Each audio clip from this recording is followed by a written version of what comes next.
Conservative. Constitutional. It's the Andrew Cooperrider Show, keeping you informed on what's going on right here in Kentucky. And welcome, everybody, to the Andrew Cooperrider Show, your source for Kentucky politics. If you're tuning in for the first time, just a reminder for you, the Andrew Cooperrider Show is available at 9 a.m. on WZXI. That's 94.1 FM, 95.5 FM, and 1280 a.m. in the kind of central Kentucky area, Garrett County, Jessamine, Boyle, Madison, Lincoln County, Circle, South Lexington area. You can tune in there every day at 9 a.m. You can also tune in on the WZXI web player that's available on theandrewshow.com. Just go to theandrewshow.com. It's right there on the homepage. But if you miss it there, never fear. You can still catch the Andrew Cooperrider Show at 1 p.m. everywhere else. You can listen on all major podcasting platforms, including Spotify, Apple, Amazon, Google, iHeart, Pandora, so many, as well as available in the video format on YouTube, Facebook, Twitter, and Rumble every day at 1 p.m. So you don't have to miss out on your chance. And as always, I encourage you, please make sure you're sharing the show with others, inviting them to listen in as we learn together about what's going on politically right here in Kentucky. There's a lot of shows that you can listen to that'll give you the same old headlines, same old ideas. But here on the Andrew Cooperrider Show, we keep you informed on Kentucky politics specifically. And as always, if you want to reach out to the show, feel free to email info@theandrewshow.com. Once again, that's info@theandrewshow.com. Well, yesterday I went in pretty good detail about some proposed rule changes that was signed on to by 8 legislators in the House, asking leadership in the House to adopt these rule changes. And I kind of went through how it, of course, would move some power from the hands of few to the hands of many. And how this gets passed is it's one of the first bills passed out of the legislature is its rules that it will operate by that session. And by adding in those rules, proposing amendments into those rules, and then encouraging your legislators to vote for it, that's how it could get done. But why would leadership want to forward that? Why would leadership in the Republican Party want to forward that? Well, I tell you this much. They are definitely dealing with some worrying fractions within the Republican Party. The unity issue, as noted by Mac Brown, is becoming a real problem. Now, it's more of a problem, of course, because Republicans are in power. Democrats are having their own split here in Kentucky. I'll go over that here in a little bit. But right now, focusing on the Republican Party, they have some division.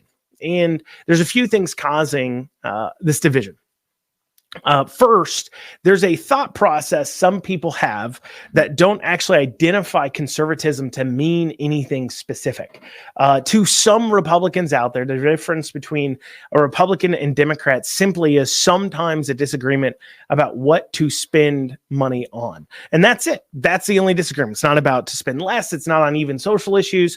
If anything, Republican and liberal elites and establishment people, they really don't care about those social issues. They demagogue them to win elections, of course, but they don't themselves actually care. They're just responding to their base. Most of the time for them, it's simply just a disagreement of what to spend money on. They're not actually having that big of a difference of opinion. They just play for two different teams, kind of like, basketball players or football players playing for two different teams. The only difference is what color jersey they wear. That's pretty much it. And so those individuals that want to keep, quote unquote, making wins on the board in the Republican Party, you'll hear them say we need to be a quote unquote big tent party. And what they mean by this is welcoming in people of all kinds. Sometimes we've heard even at the national level calling for loosening up or opening up on the LGBTQ issues when it comes to the Republican Party in order to become more of a big tent party. Now, I believe that, yes, we want more people in the Republican Party.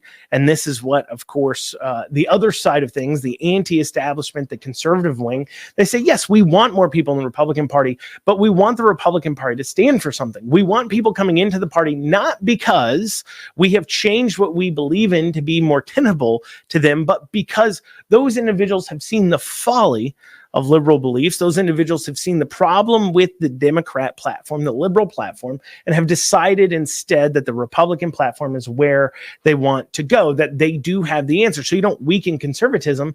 You just make sure you have a clear and concise message on how it solves your problems. You have a clear and concise message on the social issues, why those viewpoints are there, and ensure you, quote unquote, market them the right way. But that doesn't mean you change the base idea. You don't change the basic concept of thought. Those are kind of the two warring fractions as far as philosophical beliefs, but why they can't get along a lot of times is because there's an ongoing idea of, just put one group in the corner and ignore them. And that, of course, will create issues amongst them. There's no open discussion. They're oftentimes left to the side. And so if leadership in the Republican House wants to make a difference, they want to bring their caucus together, they want to stop the infighting, and they want to stop a growing trend of both sides finding opponents to primary each other, wasting, of course, Republican resources in primaries, and instead put more money towards the generals and saving them for important races like the governor's race, well, then they need to do a few things. One of those things is leadership in and of itself needs to exit being involved with primaries, stop picking and choosing winners and losers in primaries. Then you don't create enemies. The second thing they need to do is stop trying to put voices in the corner. And these rule changes that were proposed by these House members would help to do that. But that's not the only place in the Republican Party where this is happening. See, the Kentucky Republican Party has also had this problem under its former chair, Mac Brown. And this weekend, there will be a vote to replace Mac Brown with a temporary chair for the next year and a half or so until reorganization. And for those of you who don't know what I'm talking about when I say Republican Party reorganization, keep listening to the show. We'll talk about it after the presidential election. But anyways, so what they want to do is Robert Benvenuti. He is the only person who's currently declared to be running for chair. He'll probably most likely be Mac Brown's replacement, and he has a task before him. He can decide to continue on Mac Brown's path of trying to marginalize and put aside the conservative wing of the party that disagrees with his viewpoints politically, can continue to push them to the side and then scratch their heads on why big important races like the governor's race continues to be a problem, continue to scratch their head on why there's not more unity, or Robert Benvenuti can make a different decision. He can decide to bring them together by giving a voice to all sides of the Republican Party. And with that vote this weekend and him most likely taking over, I'll be interested to see what he can deliver on. I'll be interested to see from the outside if Robert Benvenuti can bring together unity within the Republican Party by essentially excusing himself from creating the division. Instead of putting people to the side, recognize that if we want the party to grow, recognize that if you want to accomplish more things as a party, you need to bring more people in. And it is the conservative wing of this party that is growing. Those people, the establishment people, the liberal Republicans, that is a shrinking wing of the party. You can see that in resignations. Liz Cheney gets voted out. Mitt Romney leaving, right? Even people within our own legislature, people like Whitney Westfield leaving. Why are they leaving? Because they continue to have to fight with their own party, and the growing majority disagrees with them. And they're realizing, well, we need to leave the Republican Party. We hate Trump. We hate conservatism. We hate conservatives. So we need to exit the party, and we no longer want to deal with it. So the growing wing is a conservative wing, and you can either embrace that. The party can choose, and Robert Benvenuti is the incoming chair for the Republican Party of Kentucky, can either choose to embrace conservatism and conservatives, or at least not marginalize them and put them in the corner, or he can continue on the path of creating division by trying to ignore those who most wholeheartedly believe in the Republican platform and who most wholeheartedly believe in traditional conservatism, the very thing the party was actually built on. And it'll be interesting to see what choice he makes. We've got some interesting conversations from legislators that happened recently on some issues. I said I'd go over the division within the Democrat Party. Now, that's what we'll be going over next after this short break. You're listening to the Andrew Cooperrider Show, your source for Kentucky politics. And you are back with the Andrew Cooperrider Show, your source for Kentucky politics. As always, if you want to reach out to the show, remember you can email info@theandrewshow.com. Once again, that's info@theandrewshow.com. Before the break, I was talking about division within the Republican Party, both in the legislature and, of course, within the party itself. But I promised I'd talk about division within the Democrat Party, because despite the fact it doesn't get nearly the amount of attention, because Democrats are mainly in the minority in almost every single place other than the governor's office.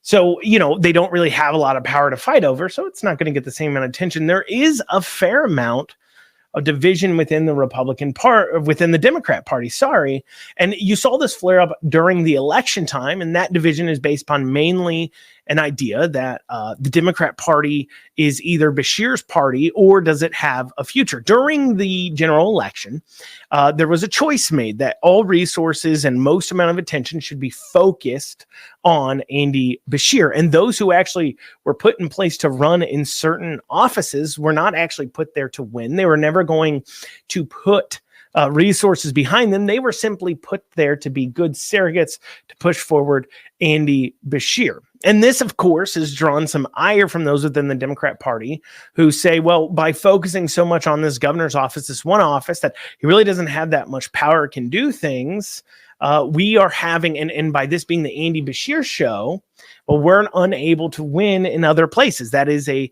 problem with Democrats. And you saw this rear its head most interestingly about how this is the Kentucky Democrat Party was about Andy Beshear, is about Andy Beshear.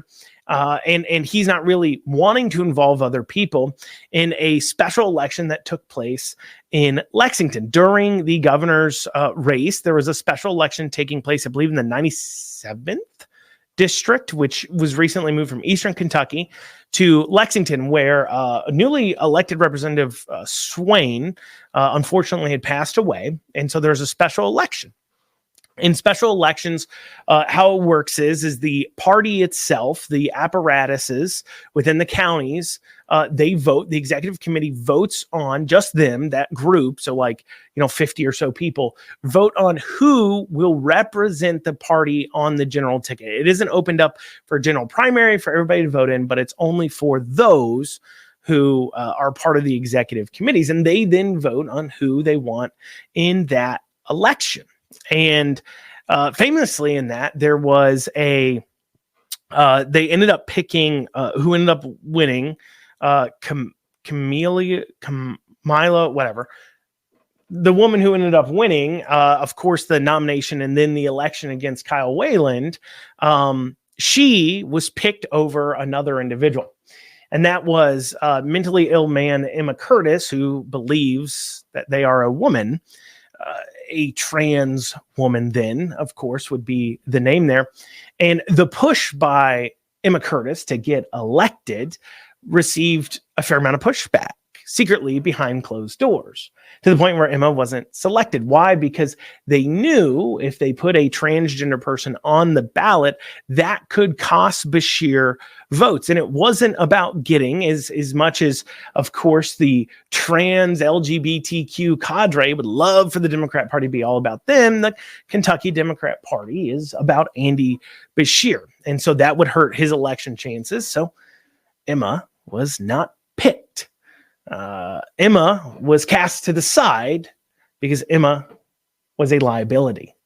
And so that is the division being created within the Democrat Party right now. And the way it kind of showed itself that there's that Beshear isn't even talking to the Democrat legislators. You may remember during the election cycle that Cameron regularly brought up the fact that Beshear does not talk to the legislators.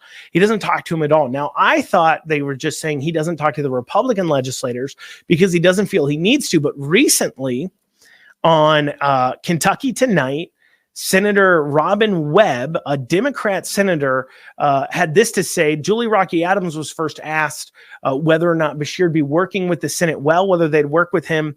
And so Julia Rocky Adams responds, and then Robin Webb responds. Go ahead and take a listen. The way that they have the last 4 years. I think that The relationship between the administration and the General Assembly will probably remain the same. I have a feeling that it'll be kind of business as usual happening. And is that good or bad?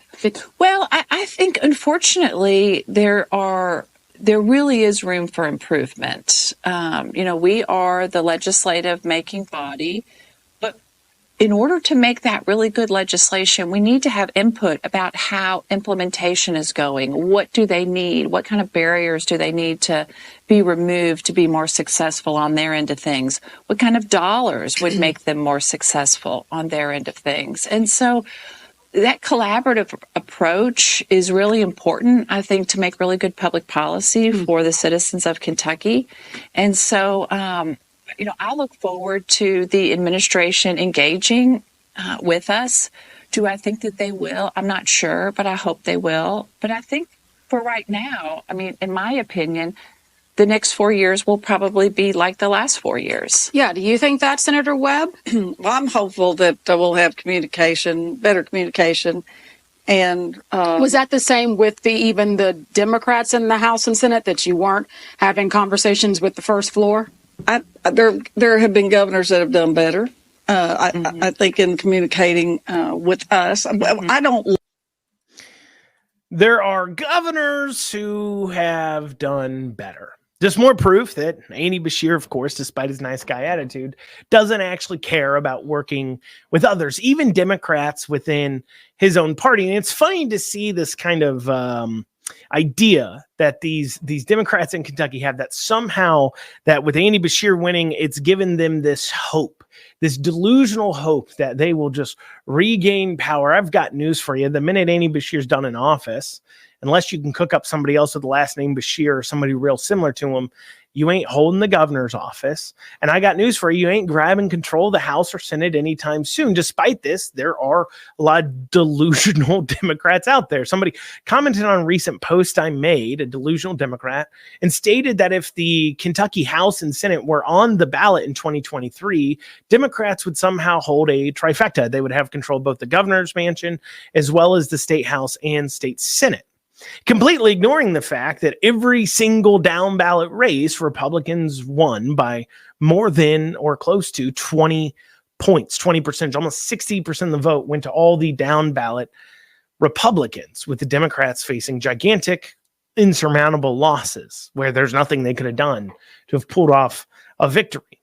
And they ignore this and they enter into this delusional thought process that all these seats somehow are in play, ignoring the vast amount of resources that had to be put into Andy Beshear, the amount of fact that the party had to focus on only one race, and ignoring, of course, that Andy Beshear is a incumbent. And obviously taking seats from incumbents is even harder. But they do have their delusions of grandeur, but as long as the Democrat Party continues to only focus on Andy Beshear, Democrats especially won't win, because you can't repeat a Beshear. You can't do it. His dad was governor. He had a recognizable last name. He's currently in office, so he's an incumbent. So people have experienced him in office. But if they're given the choice and they don't know what you will be like in office because they haven't experienced you before like they had a Beshear, they're going to choose the Republican because they trust them more. And that is a fact that Democrats in the state have got to swallow. That is something they absolutely have to swallow. You know, another interesting thing that was discussed during this conversation was about the Sikh formula on Kentucky Tonight. So for those unaware, about half of our state budget goes into something called the Sikh Fund. And the Sikh Fund is a per pupil funding provided to each school district in Kentucky. And right now it's right around about $4,400. So per student per year from the state gets $4,400. Now, there has been a prior court ruling that says that it's for the state that every citizen across the Commonwealth, that all students have to have pretty equal educational opportunities. They have interpreted our state constitution that requires for public funding of a common school to mean that everybody must receive pretty similar size educational standards. They need to receive basically a similar educational funding opportunity. And right now there's great disparity between some of the rural counties, especially, and districts like Jefferson County Public Schools, Louisville. In fact, some rural counties are spending as low as $12,000 to $13,000 per student, while districts like Fayette County are spending $17,000, $18,000, and then districts like Jefferson County are spending $21,000 per student. And this is coming from an increase of property taxes. It's simply put that they make more money off property taxes. And so they have more. They're all being provided the same amount of funding from the state, but they have different property taxes. And the last time there was this kind of disparity, the Supreme Court stepped in and said, no, you have to redo your SEEK formula to even out educational standards. So the conversation has been there about, do we have to level out this SEEK formula? Do we have to make it to where all students across the Commonwealth have quote unquote equal educational opportunities because equal amount or similar amount of money is being spent? And right now the disparity between school districts is very great. And of course, this has been primarily pushed by mainly liberals in order to get more school funding into all these districts. They think that's what will happen. The state will just pony up massive amounts of more money, and they believe that money is how you solve the problems. But based upon the discussion I heard within this Kentucky Tonight legislative talk, it seems like those liberals are actually about to shoot themselves in the foot as they continue to push this forward. So I'll be talking about that, the SEEK formula, what kind of changes that might have after this short break. You're listening to the Andrew Cooperrider Show, your source for Kentucky politics. As always, if you want to reach out to the show, just email info@theandrewshow.com. Once again, that's info@theandrewshow.com. We'll see you all back here in just a few short minutes. And you are back with the Andrew Cooperrider Show, your source for Kentucky politics. Before the break, we were talking about the SEEK formula, an educational formula that about half our tax dollars goes into, that provides the public school funding from the state. And right now that sits at about $4,400 a student. Now the per student funding, though it's even across the state, the amount each district is spending per student varies greatly. Well, some rural districts are spending as low as $12,000 a student. You've got bigger districts like Fayette County spending $17,000, $18,000, and Jefferson County spending $20,000, $21,000, $22,000 a student. And this massive disparity, this huge disparity, has been priorly ruled unconstitutional, and it seems like a matter of time before the liberals file a lawsuit to force there to be more school funding, because of course they believe that all schools just need more money. That's it. We just need more money, but that money has to come from somewhere. And what I think the liberals here will not like is that it will hurt them in Jefferson County and Fayette County the most. Why? Well, because the difference in funding isn't because the state is funding people differently. It is because the counties are pulling in different levels of property tax. So if you're demanded to even that out to make sure all students have similar or close to similar funding per student by the Supreme Court of the state, well, what you'll have to do is therefore create a SEEK formula that takes into account how much these districts are making in property tax funding. And that means that districts that don't pull in as much property tax to their schools would receive more from the state, and districts who do would end up receiving less. And so districts like Jefferson County Public Schools might see their entire SEEK funding go away, because then that money will be redirected to give more money to the districts charging less on their property tax. Now, of course, this they may be just forced to do. And not only is this anti-conservative, clearly, but also it really hurts most the liberal school districts, the same people that demand that this be changed. And they're demanding it because they think that the state will just give everybody more money, but that money has to come from somewhere.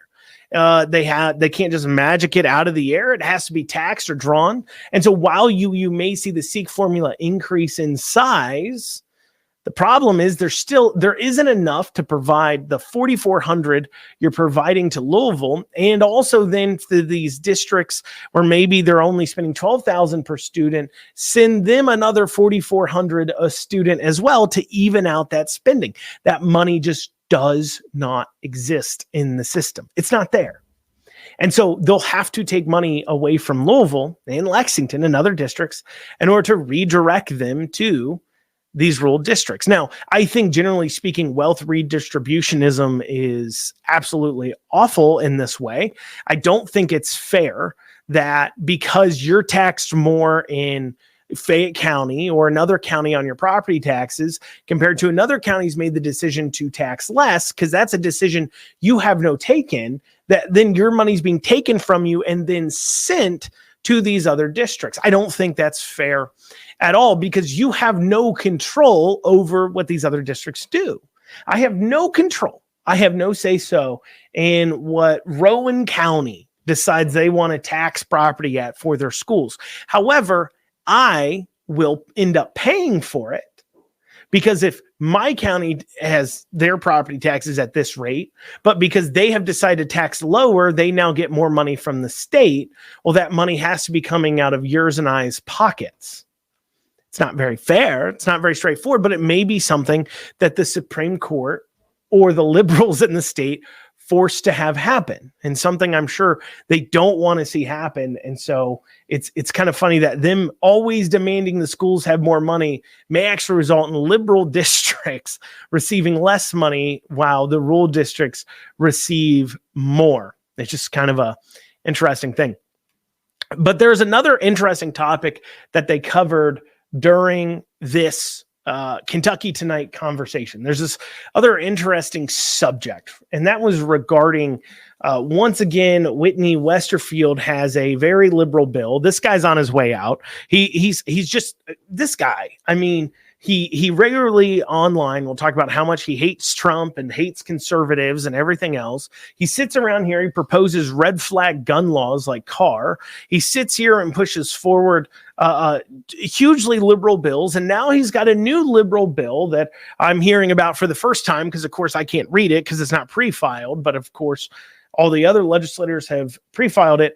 And to give you an idea of whether or not this is a good bill, just listen to the glowing praise that House Rep. Lindsey Burke, extremely far-left Democrat, heaps onto this bill from this Kentucky Tonight interview. Take a listen. Which I think is jokingly being referred to as the Momnibus bill from Senator Westerfield, is phenomenal. And I couldn't have written a better piece of legislation myself. I think that if the General Assembly wants to get serious about showing Kentucky families that they matter, and that's exactly the type of bill that we need to be supporting from both sides of the aisle, I can pretty much guarantee that all of my colleagues in the Democratic caucus would throw their weight behind it in a heartbeat, because it does wonderful things like allow moms to go to college tuition free if they're pregnant, to have housing support while they're pregnant, mental health support, all sorts of really important services that are just conspicuously absent in Kentucky. And if we want women to make informed decisions about how to live their lives and for them to succeed and raise families, then that's exactly the type of legislation we need. And I was just thrilled to see it. Just thrilled to see it. Now, those of you listening may have first hear that and think, yeah, that's great that the government would provide that. You might even be thinking to yourself, and this is the way liberals have kind of co-opted some of our abortion stances, that Republicans or conservatives aren't pro-life. They're just pro-birth. They're not pro-family. They're just pro-birth. They just want to force women to give birth to babies, but they don't want to provide the kind of support to women and families and children after they're born. You just want to force them to have children. And I think this is where Republicans have fallen short on messaging, because I think Republicans sitting there saying, we are pro-birth, we're pro-family. You're wrong on both accounts. This is where we should have came in and said, no, what conservatism is about is pro-personal responsibility. I'm pro-stop turning to government for a handout. I'm pro you made a choice to have sex and you don't get to murder a child over it. Now, if you want to turn and say, but Andrew, you say victims of rape and incest shouldn't have abortions, what would you want to do there? Well, let's offer these services to them then. And you know what? Let's not ask the general taxpayers to pay for it. Instead, let's make those who have been charged with rape and incest pay for it. Let's make those who have done the crime pay for it. When you have a child, as a man, normally, you either stay married, take care of it, or if you're not together and for whatever reason you're not in the kid's life, guess what? You got to pony up. You got to pay child support. Well, you know what? Even if the mother, the victim of the rape or incest, decides not to keep the kid, the rapist, the incestist, should be forced to pay into a fund to then fund these services for the victims of rape and incest, just like child support. Pay into this so that way we can do that. Call it the piece of trash rapist fund if you want. I don't care. Let's call it that and say, if you're convicted of rape, even if it's not results in a born child, if you're convicted of rape or incest, you need to pay a gigantic fine into this fund. Let's do that. Let's absolutely do that. And let's provide these services, free college and housing and healthcare and mental health services to these kids and to these parents, the mother of these children in those situations. But to sit here and demand and say, I want all taxpayers to pay for a woman's decision to not keep her legs closed, that is extremely socialist. That's extremely liberal. We'll be talking more about this in just a short break. I'm coming up on a break. We'll cover this in the next segment. We'll be back here. You're listening to the Andrew Cooperrider Show, your source for Kentucky politics. And you're back with the Andrew Cooperrider Show, your source for Kentucky politics.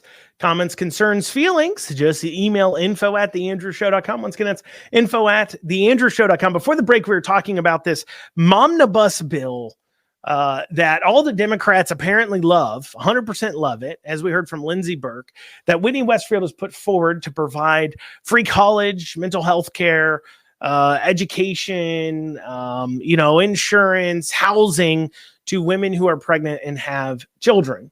And as I said before the break, if you want to do that for victims of rape and incest, absolutely, let's do it. And as I said, it should be funded by rapists and incestists, whatever that word would be, those who commit incest. Incestist.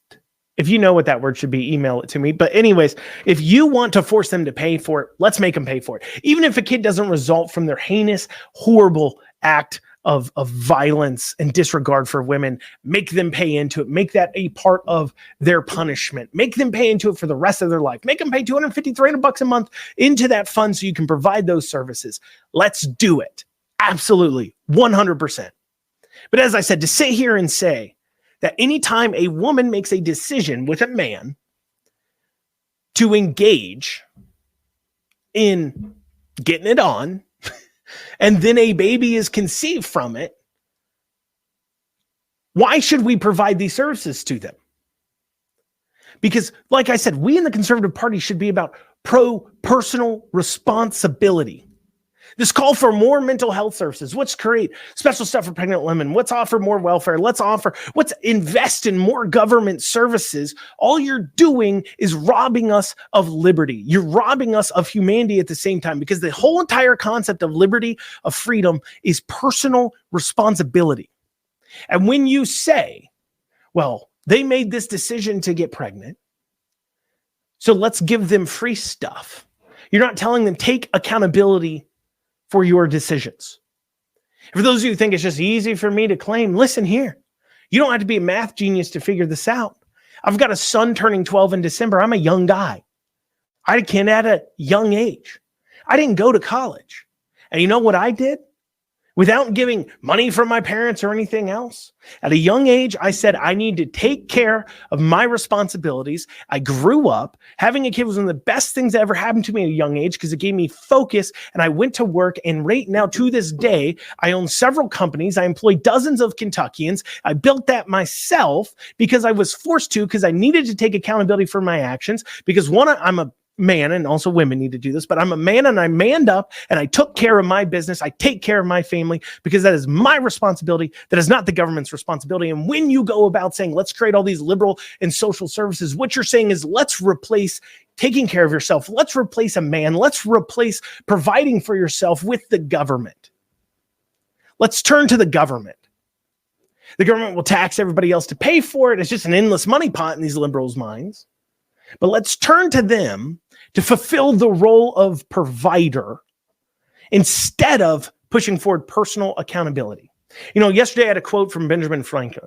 When he was living in Europe, he stated he noticed that in countries where they do more for the poor did less for themselves and there was more poor people. And in countries where they had less of a social safety net, the poor did more for themselves and there was less poor people, period.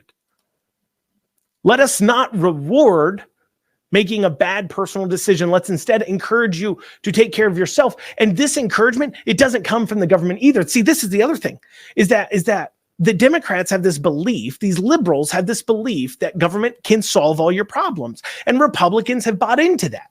They say, you're just pro-birth. You're not pro-family. You're not about providing these services to pregnant women and women who have kids after they're born. You don't want to do that. You just want to force them to have kids. You're right. I don't want to provide those services from the government because it's not the government's responsibility. They took a personal choice. As I said, if they were the victim of rape or incest, I talked about how we should take care of that and how it should be paid for by those who committed that heinous act, those pieces of trash. They can come out of pocket for it. I don't care if they live in poverty on the street their rest of their lives to scrape together that $500 or whatever it'd be a month to pay into that fund. They deserve it. They're pieces of trash. But those who are not victims of rape or incest, please tell me why I should pay for it, why you should pay for their personal decisions. That's what they want you to do. And it is unthinkable for you to claim that they should take personal responsibility.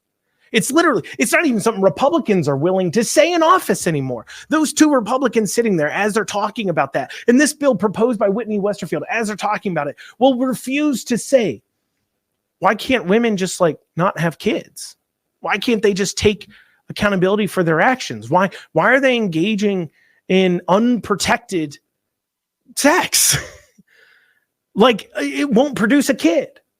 And you'll hear the Democrats claim, this is funny, Democrats will always claim, well, they don't have access to birth control. That's not true. That's not true at all. You can go down to Planned Parenthood, pay $10 and get birth control. Pay $10 a month for birth control. I mean, a condom costs $1. And they're pretty effective. Birth control and condoms are pretty effective at stopping a lot of this. Now, of course, you can't just say also maybe you just don't have sex, because, of course, that's frowned upon in this modern day and age, just to say, well, maybe you shouldn't have had sex if you didn't want to have a kid. Oh, well, you can't say that. What are you, a prude? Well, you're asking me to pay for it.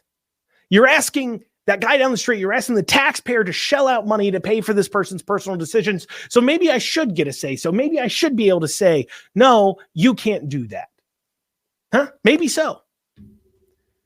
And that's the other dangerous part, because you're giving up your freedom and liberties. Because as we continue down this road, and remember, I talked about yesterday, how when the government gets involved in things, it suddenly becomes the fiscally responsible thing to do to offer more services in another direction. Brought this up about internet. It becomes a fiscal responsible thing to do for government to provide internet because we offer so much welfare and we want to move people off of it. So that now is the fiscal thing to do if you want to save money. And eventually, the fiscally responsible thing to do to save money would be for the government to be offering, which then they would almost be forcing women and men to get vasectomies or, what is it, hysterectomies? Whatever it is, to make sure you can't have kids, or to force you to take birth control, or force you to not have sex at all. That will eventually be it. That'll be it. And that's liberty. That's freedom. I don't want the government involved in your life, because the minute government starts saying, I will subsidize something in your life, you've now invited them in to your bedroom to talk about it. That's why these things, you hear them talk about this bill. This bill provides mental health services. It provides free college, free housing, all these great, wonderful things. How could you be against that, Andrew? Well, you're just hateful. You're just anti-woman.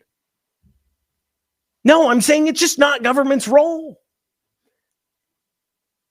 Maybe the church needs to fill in a little bit. Maybe community needs to fill in a little bit. Or maybe we just need to preach, take responsibility for your own actions for once in your lives. But of course, that's not how you get reelected, right? You don't get reelected by telling people, hey, take responsibility for yourself. It's not the government's job. Let's see. We had a few other things today to talk about. Here's one little small thing. I've got like 2 minutes left. So here's one little small thing here. This was from a interesting little map, percentage of LGBT adults in the 50 states. And this was put out by, I believe, the Williamsburg Institute, I believe it was called, the Williams Institute. It was put out by the Williams Institute. For those of you who can't see this map, it shows Kentucky outside of DC. Kentucky is outside of DC. Kentucky is the gayest state, or the highest percentage of LGBTQ in the nation at 10.5%. According to this map, Kentucky has almost twice as much LGBTQ adults as California. Now, I don't know if I believe that or not. I find that hard to believe. I find it hard to believe that when you look at our surrounding states too, we almost have double that amount. But when you hear people talking about how these social issues aren't something that Republicans should care about at all, and you take a look at that and you see, well, you think, oh, that's just happening in California. Well, apparently there's more LGBTQ adults in Kentucky than there is in California. So it's not just happening in California, if you believe that map. And that is why it should be something that we talk about and care about. And it's something we need to fight on in the culture. Well, y'all, that's what we've got time for today on the Andrew Cooperrider Show. I thank y'all so much for joining me. You have a great weekend. I hope if you've got questions, reach out to the show, info@theandrewshow.com. I know you're not going to agree with me 100% of the time, but I'd love to hear your opinions on the show. That's info@theandrewshow.com. Y'all have a great rest of your weekend. We'll see you back here Monday, 9 a.m. on WZXI, 1 o'clock everywhere else. We'll see you soon.